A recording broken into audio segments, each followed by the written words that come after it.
É sempre um privilégio, um prazer estar aqui, nessa tribuna santa, esse pedaço de caixote, como o nosso pastor diz. E já que estamos em pé, gostaria que você abrisse a sua Bíblia, por gentileza, na carta de Paulo aos Colossenses, no capítulo 2, verso 9 e verso 10. Carta de Paulo aos Colossenses, capítulo 2, verso 9 e verso 10. Enquanto você está abrindo, gostaria de agradecer mais uma vez ao Senhor e a essa casa, Igreja do Nazareno do Paiol, em especial o Ministério da Palavra, pastor Sérgio, missionária Valquíria, mãezona, que o Senhor a recompense abundantemente diante de tudo aquilo que a senhora tem semeado na igreja e na minha vida. Gostaria de agradecer também a minha mãe, ao pastor Márcio, que está aqui, e a toda a igreja, que sempre tem me abençoado. Amém, irmãos? Colossenses, capítulo 2, verso 9 e verso 10. Diz assim a palavra do Senhor: porque nele habita corporalmente toda a plenitude da divindade, e estais perfeitos nele. Mais uma vez, porque nele habita corporalmente toda a plenitude da divindade, e estais perfeito nele. Pode tomar o seu assento em nome de Jesus. Não existe amigo como Jesus. Não há outro como Jesus. Ele é o alfa, o ômega, ele é o centro de todas as coisas. No entanto, meu irmão e minha irmã, eu e você conhecemos e sabemos desse amigo precioso, companheiro. Mas o tempo que nós temos vivido são tempos difíceis. Um documento que foi feito em 2021, que fazia o mapeamento missiológico da Europa, de uma instituição que faz missão não somente na Europa, mas em toda a América, determinou que a Europa, apesar de ter sido um dos continentes mais cristianizados, mais evangelizados, onde se começou diversos movimentos cristãos, principalmente a Reforma Protestante e o que viria a seguir. Hoje, é um dos continentes mais descristianizados. É um dos continentes que mais voltam as costas para Cristo. E isso não vem dos ateus. Isso vem principalmente daqueles que conhecem a Deus, daqueles que conhecem a história, mas que se colocam de forma indiferente. E não somente na Europa, mas isso tem invadido a América e tem chegado no Brasil, porque nós temos vivido um tempo de secularismo. O secularismo é aquilo que os estudiosos chamam do movimento em que tira a religião da vida do homem, tira a religião das instituições, tira a religião da família, tira a religião da humanidade, porque o homem então viveria melhor sem a religião. No entanto, o secularismo que nós temos enfrentado nesse tempo não é um movimento neutro, porque ele não é contrário a outra religião, senão somente ao cristianismo. Porque nós vemos, e você pode confirmar também comigo, outras religiões e outros movimentos são respeitados e até incentivados. Mas quando nós falamos que somos cristãos, as coisas mudam um pouco de figura. Eu não estou entrando no mérito da perseguição, mas eu estou falando de um movimento que tem tentado substituir o cristianismo dentro da sociedade. Só que há no coração do homem um desejo, há no coração do homem um vazio. E o homem, por ser um ser religioso, tem o desejo de adorar algo. Por isso que o secularismo que temos enfrentado nesse tempo, ele age na substituição. Porque ele tira o cristianismo do centro e coloca outros ídolos no coração do homem. E aí a gente vê um tempo onde se acredita em tudo. Se acredita no karma, se acredita no destino, se acredita em intuição, se acredita em filosofia, se acredita em ideias, se acredita em pedra dali, se acredita em história daqui. Mas quando nós falamos que nós acreditamos em Cristo, é ultrapassado. É algo que é virado e diz assim, isso ainda? 2023 e você ainda vai falar que é cristão? Só que é tão interessante porque eles querem aquilo que nós pregamos sem aquilo que nós pregamos. Porque a sociedade fala de amor, mas não fala do amor através de Cristo. A sociedade fala de empatia, mas não fala da empatia através de Cristo. A sociedade fala de respeito, mas não fala do respeito através de Cristo. É mais ou menos aquela historinha engraçada que tem na internet, né? Copia, mas não faz igual. Copia a ideia, mas tira o personagem principal. E nesse tempo, onde tudo é válido, nada então se coloca como centro da verdade. Afinal, quando nós podemos crer em qualquer coisa, nada então é importante. Eu posso crer em tudo, e ao mesmo tempo eu não preciso crer em nada. E nós conhecemos pessoas assim, vemos histórias de pessoas assim, que a gente vai chegar e vai dizer, mas não era assim, agora está assado. O importante é que ela está feliz. Mas ela não acreditava nisso, agora está fazendo aquilo. Não, isso aí você está ultrapassado, isso aí é outra história, isso aí é passado. É um conceito do subjetivo.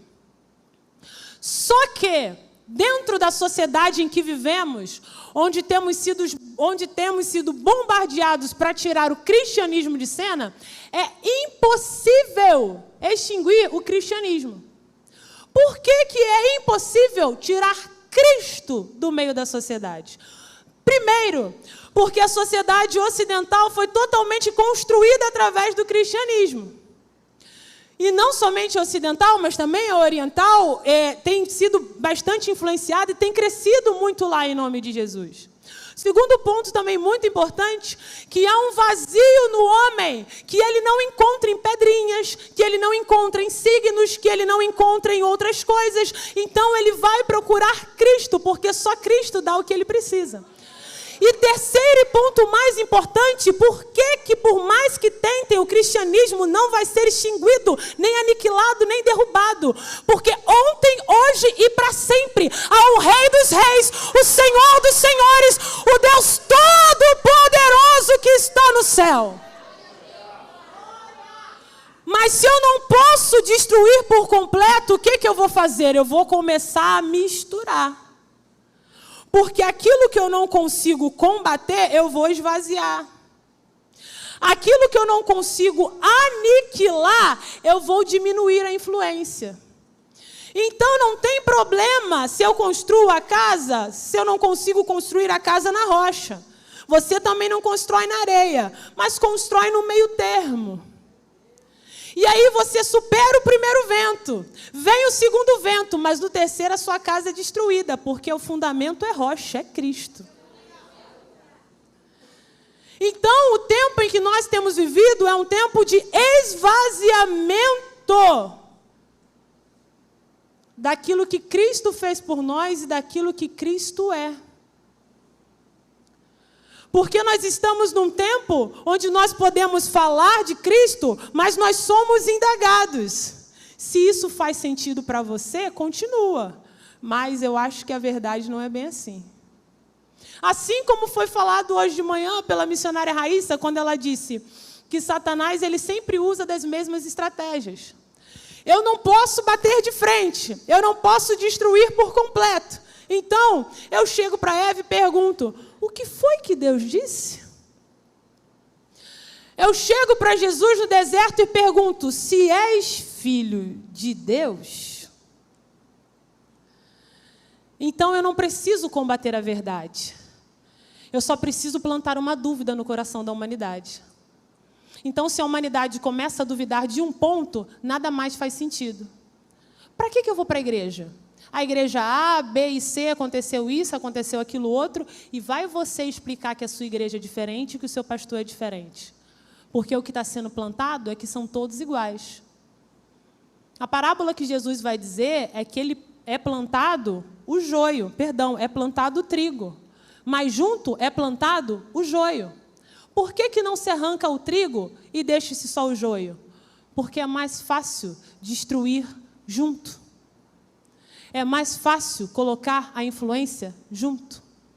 E esse é um problema que nós temos vivido como sociedade e é um problema também que estava acontecendo na igreja de Colossos. É um problema que Paulo estava combatendo na sua carta.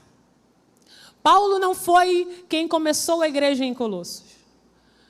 Foi Epáfras, que se achega a Paulo e começa a dizer aquilo que a igreja estava passando. Paulo vai dizer em sua carta, no capítulo 1, que a igreja é uma igreja que ama os santos, que é uma igreja que vive a fé no nosso Senhor Jesus, que é uma igreja que frutifica. Mas, ao mesmo tempo, também era uma igreja que estava sendo afetada por ensinamentos que vinham de fora.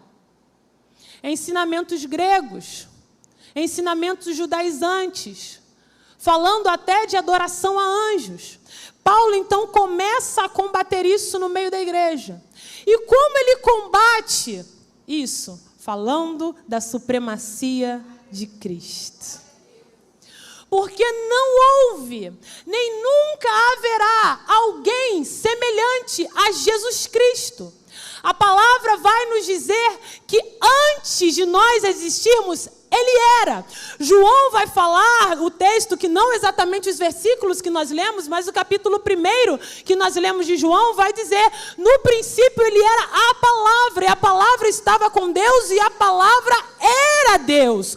Por isso podem tentar tirar Jesus da história, tiram Jesus do presente, mas se esquecem que Ele já está no passado, Ele está aqui, Ele está no futuro. Jesus é tudo em todos, e como o texto que nós lemos, nele habita plenamente toda a divindade. Ele é o Senhor.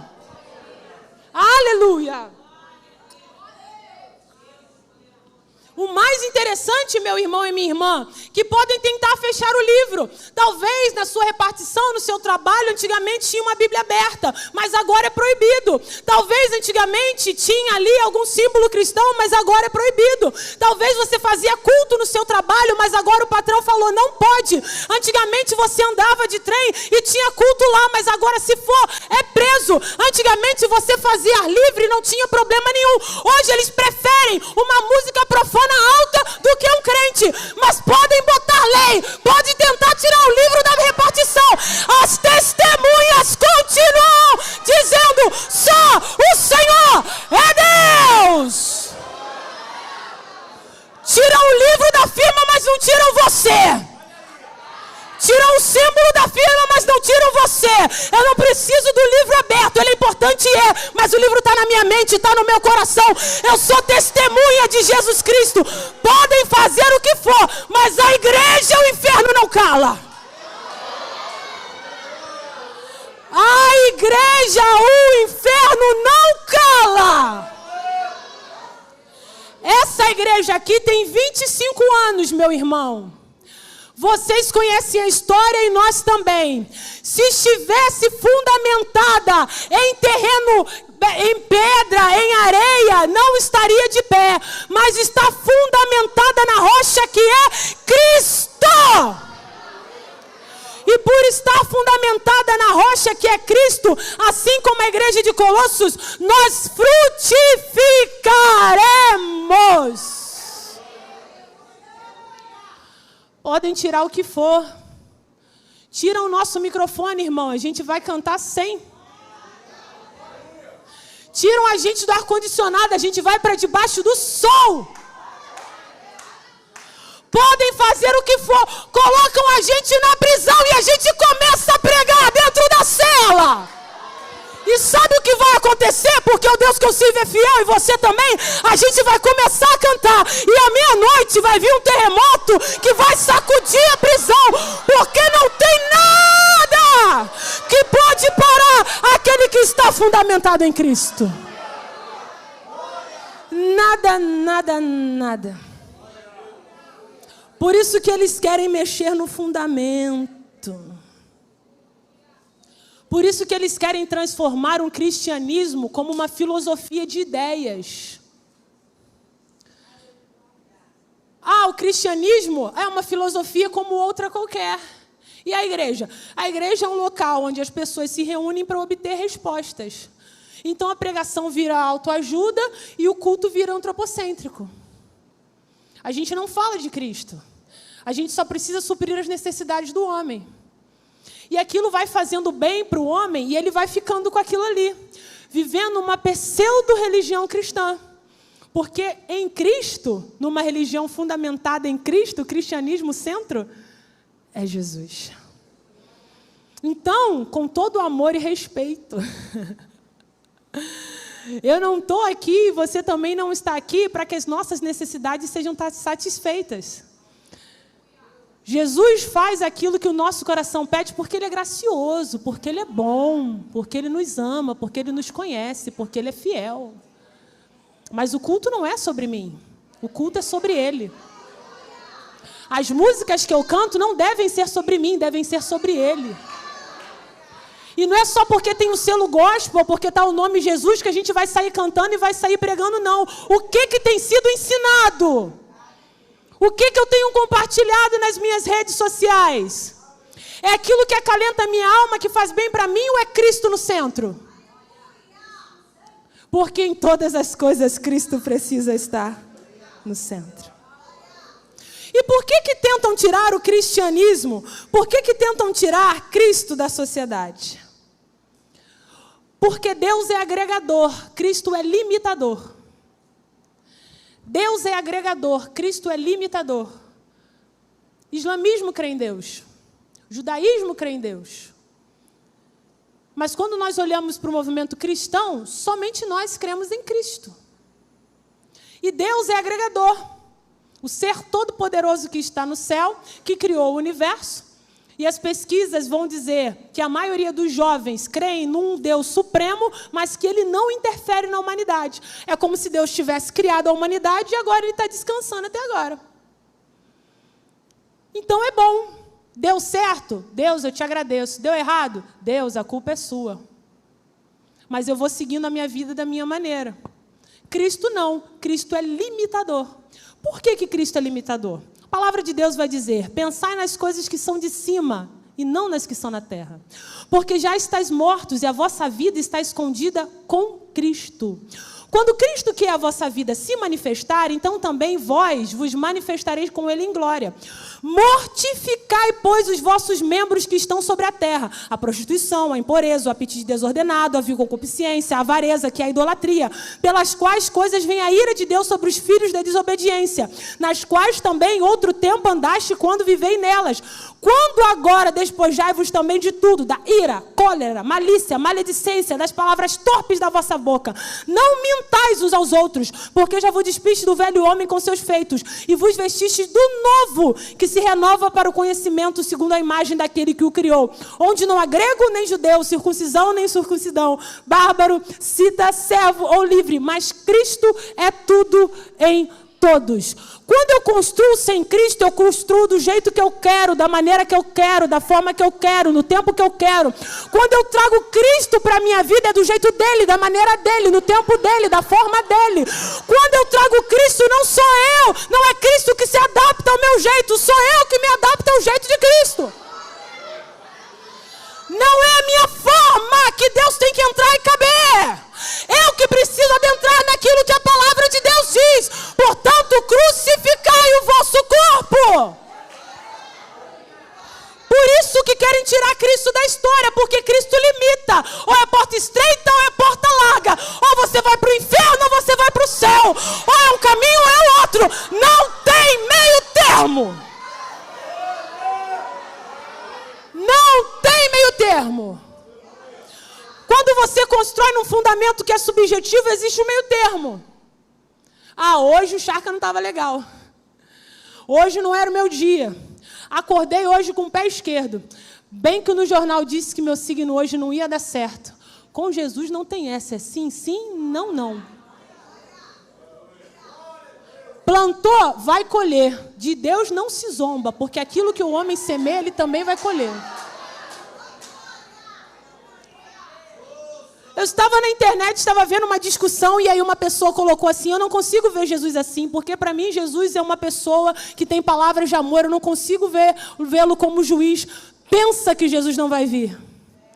Pensa que ele não vai voltar. Pensa que não vai ter um tribunal para aqueles que não creem no Senhor Jesus.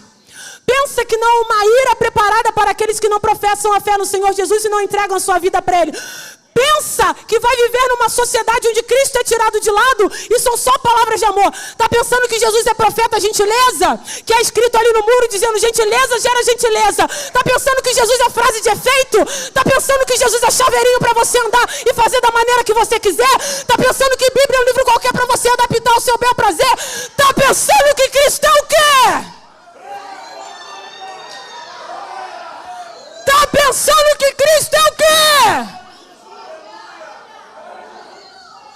A sociedade brinca com o eterno. A igreja permanece santa e fiel ao sagrado. Por isso não pode haver mistura entre o profano e o sagrado. Porque onde abundou o pecado, então não tem mais por que haver pecado nem mistura no meio da igreja. Porque já vem de fora para tentar entrar. Mas a igreja permanece fiel. Aqui, não. E Paulo vai trazer a centralidade de Cristo para a igreja em Colossenses. Para os Colossenses, melhor dizendo. Ele vai falar da centralidade de Cristo em todos os aspectos. Ele vai falar da vida, da centralidade de Cristo dentro da família. Ele vai falar na centralidade de Cristo nas relações trabalhistas. Ele vai falar na centralidade de Cristo no ministério. Ele vai falar da centralidade de Cristo em todas as coisas, a supremacia de Cristo.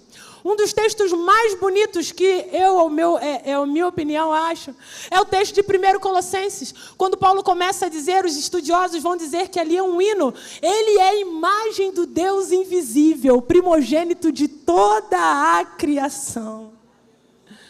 E Paulo vai dizer em Colossenses 1, capítulo 17, que ele é antes de todas as coisas, e todas as coisas existem por meio dele.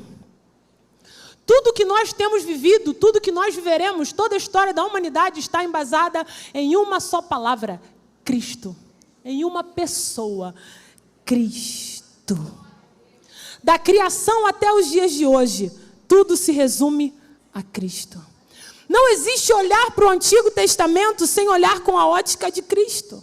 Sem entender que havia uma promessa que o Messias viria. Você vai olhar na época patriarcal, você vai olhar nos juízes, você vai olhar na monarquia, você vai olhar no exílio, você vai olhar no pós-exílio, você vai olhar nos escritos do profeta. O tempo todo vai se falar do Messias. O tempo todo vai falar do Messias de Israel, o Deus prometido. Gênesis 3,15, Deus fala com a mulher, com a serpente e com Adão, dizendo: da tua descendência vai vir alguém que vai pisar na sua cabeça. Gênesis 12, Deus fala com Abraão: em ti serão benditas todas as famílias da terra. Quando Deus vai falar através, ele usa a boca de Jacó para abençoar os seus filhos, ele vai dizer que o cetro não se apartará de Judá. O texto prossegue, nós vemos em Davi, em 2 Samuel, quando Deus vai dizer a Davi: eu escolhi a tua casa e o cetro não sairá de ti, porque de ti sairá um rebento. Jeremias vai dizer que há um renovo. Os profetas anunciam a Cristo. Jesus está em tudo, em todas as coisas, em todas as palavras, em todas as profecias. Jesus é o centro de todas as coisas, porque nele habita a divindade plena em Cristo. Jesus é o centro. O Messias foi anunciado, mas como nós estamos estudando no nosso seminário comunicação, houve um ruído na comunicação. Por quê?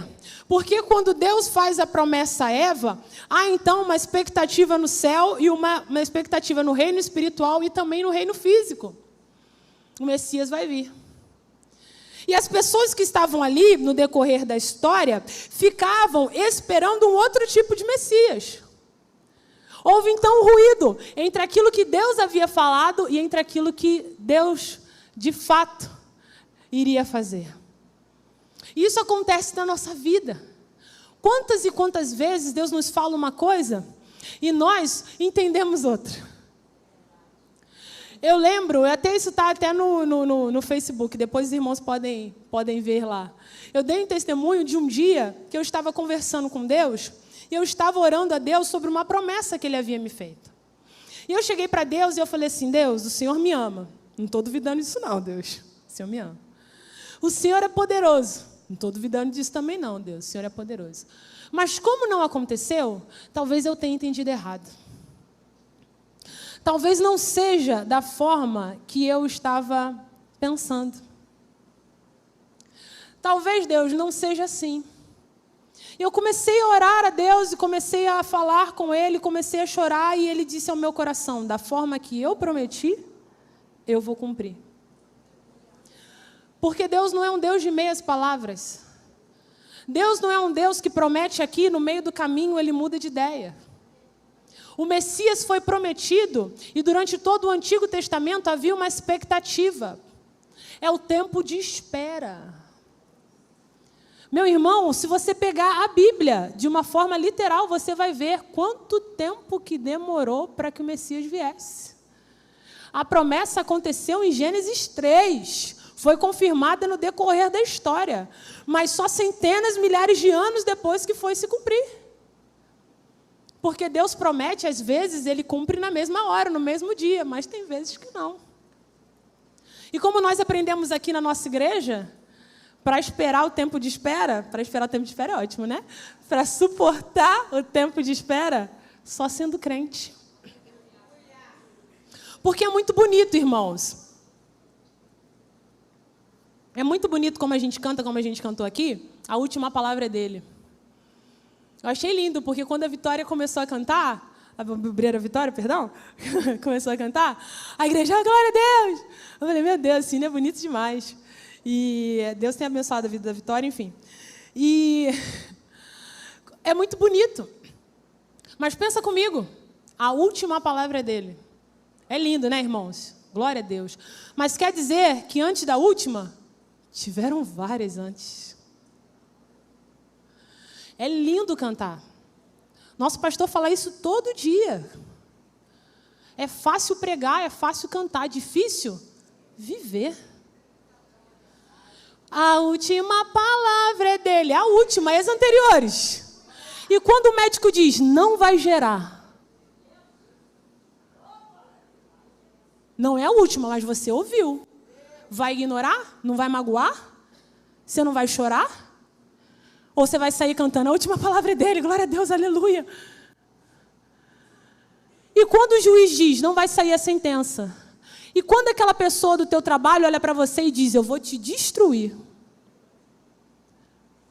E quando você está dentro de casa, está um caos. Aqui dentro está uma bênção, irmãos. Ar-condicionado ligado, glória a Deus. A gente estava em casa hoje, né? Minha mãe falou, vamos logo para a igreja.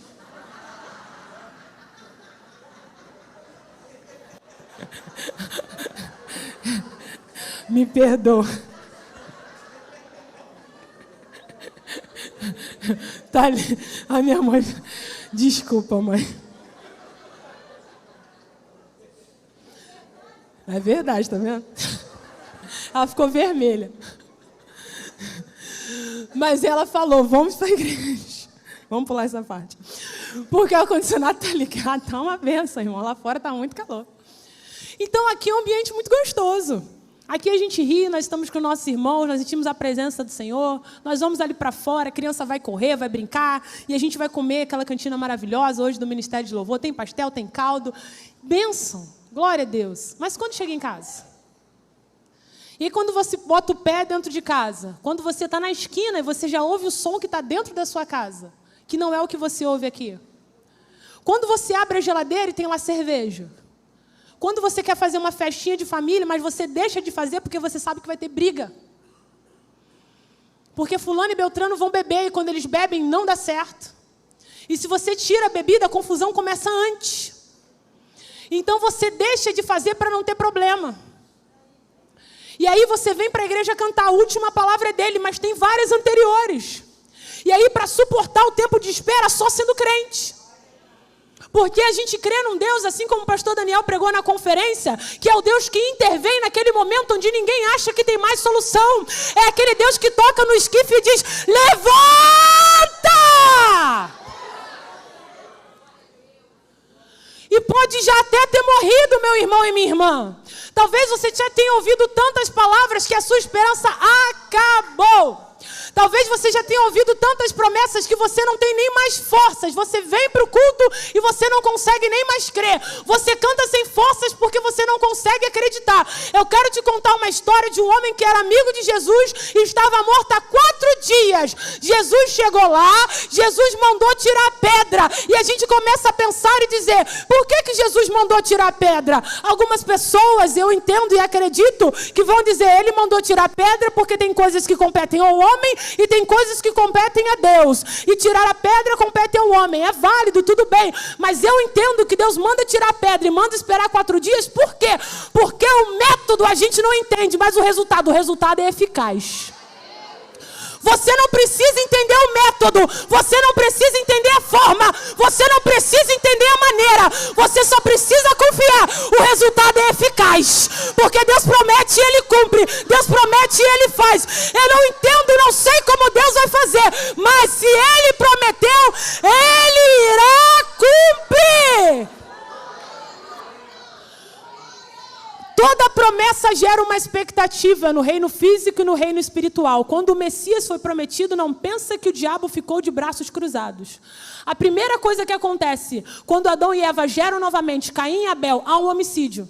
Estou conjecturando, irmãos, não estou criando aí uma heresia, mas eu acredito que naquele momento o diabo pensou: pronto, matei a descendência, porque um matou o outro e aquele que era bom foi morto e o assassino Deus não vai usar. Acabou, não tem problema, mas ainda permaneciam fiel, porque Adão e Eva geraram novamente e eles tiveram outro filho. E aí a história foi passando, acredito que no momento do dilúvio, o inferno olhou e disse: pronto, acabou a humanidade, a família de Noé é muito mais fácil para tirar. Quando aconteceu o problema então em Cão e Jafé, ele disse: pronto, venci. Mas havia ainda um fiel e Deus permaneceu ainda com a promessa. Eu fico pensando no momento que Abraão foi chamado, ele olhou: meu Deus, como eu vou destruir Abraão? Vou colocar um problema entre sua família. E aquilo que aos olhos do homem era uma desavença familiar, para Deus era livramento, porque Deus estava tirando Abraão de onde o limitava e o colocava no caminho da promessa. Então Abraão é chamado para a promessa. Quando a história vai se passando e nós vemos a história de José, José foi ferido externamente e internamente, abandonado pelos céus. E o diabo pensou que provavelmente ele iria desistir, ele iria blasfemar, mas ele continuou fiel a Deus. A história vai se passando e a fúria do inferno foi tão grande sobre a vida de Moisés, como foi pregado hoje pela manhã, que houve um infanticídio, onde crianças foram mortas, para que ali naquele momento não se fosse criado, não se fosse gerado alguém que pudesse ser o Messias, mas a semente foi preservada. A história vai continuar e nós vamos ver diversos casos, mas eu acho muito interessante quando Deus, de uma forma inexplicável, salva a vida de Raabe, que era de um povo estrangeiro, coloca ela dentro do povo de Deus, dentro da genealogia de Jesus, porque a semente precisava ser preservada. Quando na casa do pão não tem pão, Deus guarda Ruth, Deus guarda Noemi e coloca diante do resgatador, que é Boaz, para dizer: vocês são parte da minha família, porque a semente precisa ser preservada. Ao exílio, o povo vai para a Babilônia quase toda destruído, mas a semente continua sendo preservada. Há uma tentativa de acabar com todos os judeus, mas Deus guarda Esther, Deus guarda Mordecai, para que através dele haja ali o livramento, porque a semente precisava ser preservada. Enquanto houver um fiel, enquanto houver aquele que não se dobra, aquele que não se vende, Deus irá cumprir a sua promessa. A semente foi preservada. E contra todos os prognósticos, 400 anos sem palavra profética. O mundo já não era mais o mesmo. Há uma confusão entre cultura grega, entre cultura hebraica, entre cultura romana. Há uma corrupção, cobradores de impostos, a mulher não é valorizada, crianças não são valorizadas, e provavelmente a gente vai dizer e vai olhar, não é um bom tempo. Houveram tempos melhores. Mas Gálatas 4:4, Paulo vai dizer, na plenitude dos tempos, aprove ao Senhor enviar o seu Filho. E depois de ter falado aos pais através dos profetas, nos últimos dias, Deus resolveu nos falar através dos filhos, do Filho. Jesus nasceu num tempo que não era favorável. Jesus é o Messias prometido desde o Antigo Testamento. E antes mesmo de existirmos, Ele era. E a palavra de Deus vai dizer em Isaías que quando Ele vem, como Deus se torna homem, Ele vem como Emanuel, o Deus conosco. Talvez não fosse no tempo em que nós escolheríamos. Talvez não fosse no tempo que nós achássemos que era favorável. Mas ou a gente entende que Deus é superior àquilo que nós temos como fundamento, ou a gente vai viver sofrendo. Porque aquilo como a gente tem como importante, para Deus não é nada. E a gente que fica esperando, Deus, se... A gente que fica, Senhor, vai acontecer quando? Deus, mas naquele momento, Deus não é preso àquilo que para mim é importante. Deus faz do jeito que Ele quer, da forma que Ele quer, do tempo que Ele quer. Porque no tempo que não era favorável humanamente, foi que o Messias nasceu. E você está aí olhando para a sua condição, achando que é desfavorável que Deus faça um milagre? Desfavorável? Desfavorável? Toda vez que você entrar aqui, irmão, olha para esse banner e quando te falarem que tua história é desfavorável, aponta para cá e diz, o Deus que eu sirvo não liga para ambientes desfavoráveis, porque Ele age não segundo o dinheiro, mas segundo a fé. Aquilo que o nosso pastor Denis pregou no domingo pela manhã, nos lugares improváveis é onde Deus faz milagres. O Emanuel então vem até nós. O Emanuel então se faz presente até nós. Aquilo que nós aprendemos na Cristologia, pastor Tiago, nosso professor de Cristologia, a união hipotástica. O único ser teantrópico, eu devia saber isso na hora da prova. Na hora da prova é difícil. Mas 100% homem, 100% Deus. E Jesus abre mão então dos seus atributos divinos. Mas isso em nenhum momento diminui o Emanuel. Porque Jesus não tinha naquele momento, enquanto ele era homem, a onisciência. Mas ele tinha a sabedoria que revelava os mistérios mais profundos aos pequeninos. Talvez Jesus não tinha a sua onipotência, mas ele tinha o poder de falar aos corações quebrantados. Jesus não abriu mão da sua onisciência, mas da sua onipresença, melhor dizendo, mas ele era um Deus presente, que tocava nos corações dos leprosos, que tocava nas mulheres, nos samaritanos. Jesus, ele abre mão da sua glória, ele abre mão de tudo aquele que o rodeia, ele abre mão para viver conosco. Emanuel, Deus conosco. Sabe o que é melhor para mim do Emanuel, Deus conosco? É um Deus que está nas pequenas coisas. Jesus vai numa festa de casamento. Jesus senta com Marta e Maria. Jesus senta e lancha com a sogra de Pedro, com a sua família. O que você quer dizer com isso? Eu quero dizer que Deus está contigo nos ambientes grandes e nos pequenos também. Que Deus está na tua casa, independente se ela é um palácio ou se ela é humilde. Que Deus está no seu dia a dia, mesmo que talvez você esteja vivendo um dia a dia tão simples, mesmo que você só consiga dobrar o seu joelho e dizer: eis-me aqui, Senhor. Jesus está lá porque Ele é Emanuel, Ele é Deus conosco. Talvez você esteja numa situação onde o homem diz: que história é essa? Da onde você vai tirar recursos? Como é que você vai sair dessa? Mas o Emanuel está contigo. Ele chora chora as tuas lágrimas, Ele está do teu lado, Ele te abraça, Ele te traz consolo, Ele está ao teu lado, Ele caminha com você.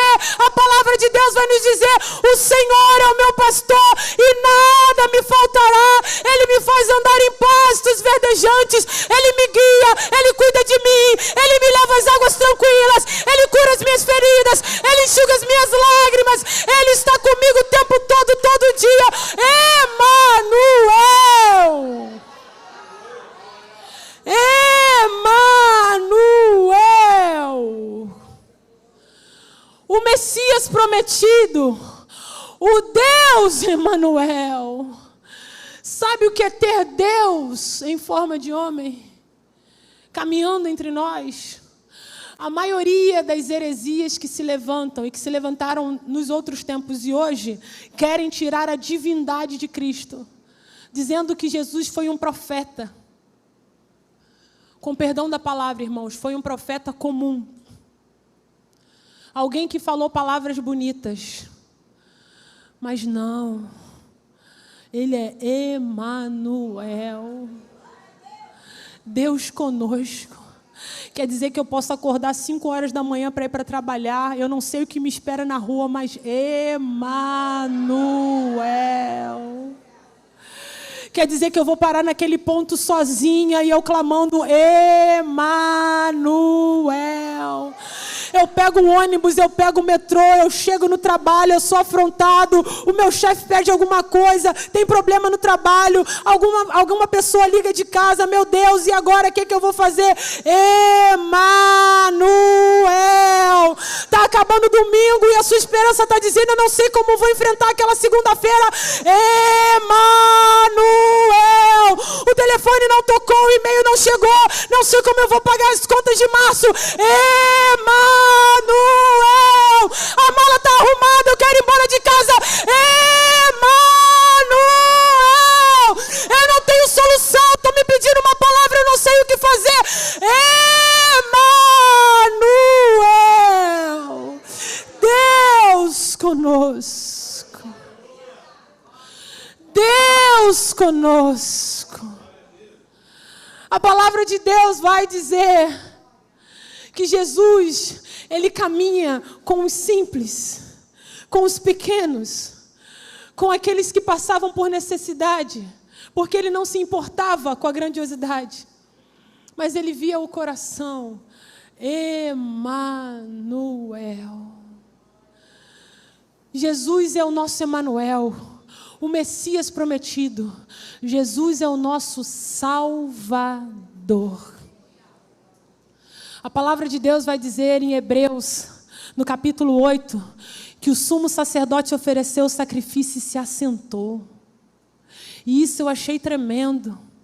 Dentro de alguns estudos que eu estava lendo, quando ele estava dizendo, o sumo sacerdote não tinha uma cadeira para o sumo sacerdote, mas o sumo sacerdote perfeito, que entrega o sacrifício perfeito, ele se assenta. Por quê? Porque o trabalho já está feito. Eu morri na cruz para que você pudesse ter acesso ao Pai, para que você pudesse ter acesso ao céu. Por que nós precisamos de um Salvador? Porque o Criador é grandioso demais para nós, criatura. Por que nós precisamos de um Salvador? Porque nós somos pecadores e o nosso Criador é santo. Por que nós precisamos de um Salvador? Porque o Salvador faz expiação perfeita e Ele reconstrói a ponte que estava quebrada, e onde haveria um tribunal de juízo, onde haveria um trono, onde nós seríamos jogados no inferno, Ele coloca ali a graça e diz: é possível que você venha, é possível que você se assente comigo, é possível que você tenha lugar na mesa. O Emanuel se torna o Salvador e a expiação ela é completa, e Jesus Cristo morre na cruz por mim e por você. Esse é o fundamento a qual nós estamos aguardando. Esse é o fundamento, que nós estamos construindo. Jesus Cristo Salvador, Jesus Cristo Messias, Jesus Cristo, aquele que prometeu à sua noiva que Ele voltaria.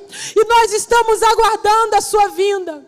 Eu não sei como você chegou aqui nessa noite. Eu não sei como foi a sua festa de carnaval. Eu não sei se ao chegar aqui há um vazio no seu coração, porque você enfim percebeu que aquilo que você vivia não te preenche mais. É que seu fundamento está errado. Você está colocando fundamento naquilo que é passageiro. Você está indo segundo a sociedade que acha que é legal ficar num bloco debaixo do sol, cantando músicas, dançando, e ali com um e com o outro, e achando que aquilo é o máximo. Esse é um fundamento passageiro. Isso vai acabar. A alegria começou na sexta-noite, mas deu na quarta-feira, chamada de cinzas, porque era o estado em que você estava.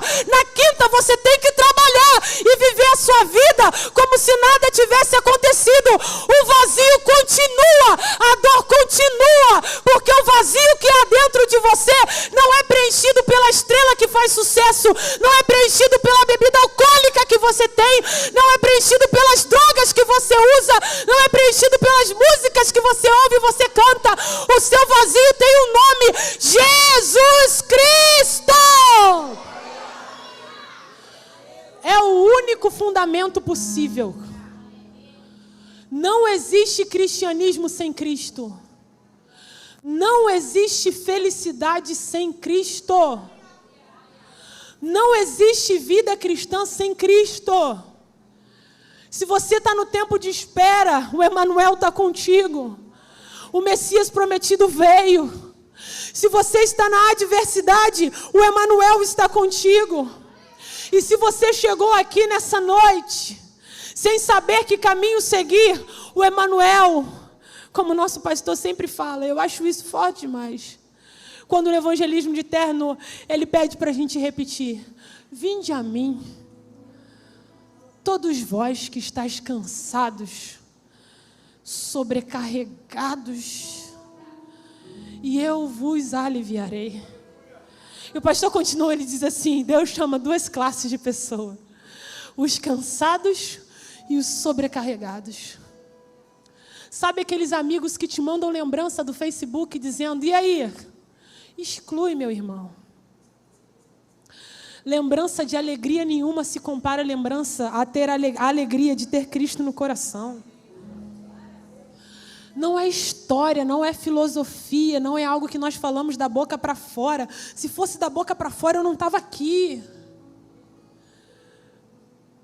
Meu irmão, nós já estamos encerrando. Você acha que a gente estaria aqui por causa de uma filosofia que não traz vida? Com todo respeito, com todo amor, é muito mais fácil ficar do lado de fora.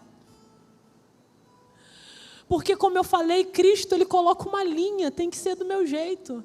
Por que então a gente aceita? Porque quando você levanta a mão e você diz: eu aceito o Senhor como Senhor e Salvador, a presença que vem, a paz que vem, suplanta todas as coisas.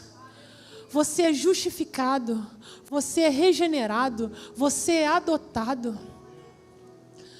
Talvez dizem que você não vai dar em nada e que você não faz parte de família nenhuma. Faz sim.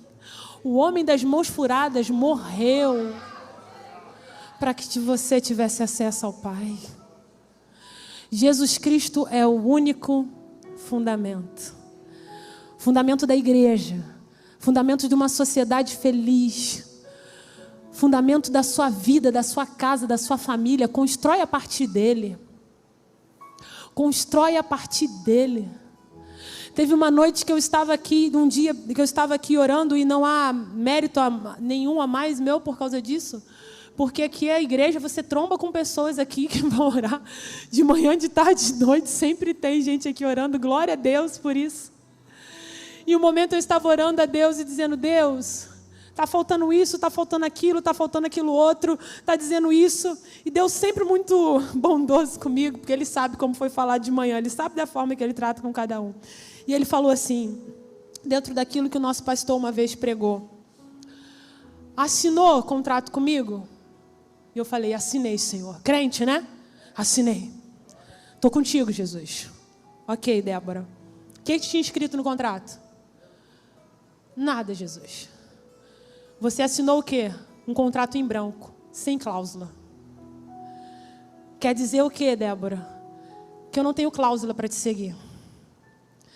Que eu não tenho... Só vou seguir se. Só vou fazer se. Eu assinei um contrato em branco. E o mérito não é meu. O mérito é dele, que assinou com o seu sangue. Então eu não preciso de cláusula para seguir a Jesus. Se ele fizer, eu continuo seguindo. Se ele não fizer, eu continuo seguindo. Se eu tiver a casa própria, eu continuo seguindo. Se eu morar de aluguel, eu continuo seguindo. Se acabar o culto eu for andando, eu continuo seguindo. Se eu for entrar no carro, eu continuo seguindo. Se eu tiver lanche, eu continuo seguindo. Se eu tiver água, se eu tiver ali um pão, eu continuo seguindo. Porque foi em branco. O fundamento é Cristo. E Ele que determina a forma que tem que ser. Feche seus olhos em nome de Jesus. Tu és o lugar que eu quero habitar, onde os gritos do mundo não vão me alcançar. A paz perfeita que excede o meu pensar, o esconderijo do Altíssimo, onde vou descansar. Tu és tudo que eu preciso, além do que sonhei, meu refúgio em lugar secreto, meu amigo, meu amado, meu Jesus. És a brisa que tira a solidão, és a fonte que cura o desprezo, o perdão demonstrado lá na cruz, nova vida encontro em ti.